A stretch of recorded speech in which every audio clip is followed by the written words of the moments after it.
So how can you flip homes here in the Des Moines area without burning out? Well, if you're flipping or you're running maybe a BRRRR strategy and you're refinancing and keeping deals, or you're using hard money deals to do the deals, burnout is closer than you think. So in this video, I'm going to show you exactly why investors burn out, how to fix it before that wreck ultimately may show up. So bad deals cause burnout. Thin margins can create stress. This is where really the first category where burnout exists. There's a lot of hidden costs that go into remodeling a property. And the more you do this, the better you get understanding what might pop up when you go in and do something. Most investors underestimate remodel costs. Rarely does somebody overestimate remodel costs. Or if they do, they never buy property because they've overestimated it so much that they never win a deal when they're out bidding on a property. But no money doesn't help anybody. Thin margins, you lose money on a deal, or a deal goes sideways, takes forever.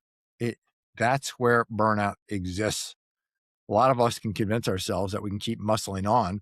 The more you profit, no doubt. Thin margins, thin deals become challenging. Number two category is contractor management.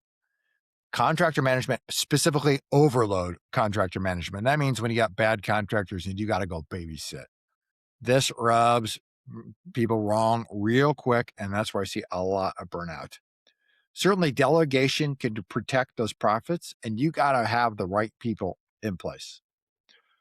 Slow funding can create high anxiety. So traditional bank delays, if things drag on and on and on, and the bank asks for a whole bunch of things, or the bank comes back with annual reporting requirements, it can become daunting.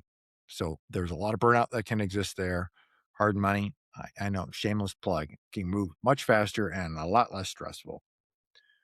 No, limited exit strategy, I say, not no exit strategy, but limited exit strategy. I see that where somebody knows or they want to go in and do one exact thing.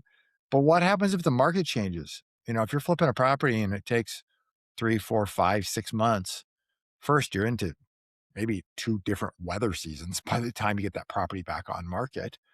The property values may have changed. And so what do you do if the ARV drops? It's understanding that, and you got to be able to pivot and understand where you're at. I would say about a month before you're going to be done with that project, you need to be looking at those values again to have a clear understanding. Do they go up? Do they go down? Are they about the same? And then understanding what your exit strategy is going to be.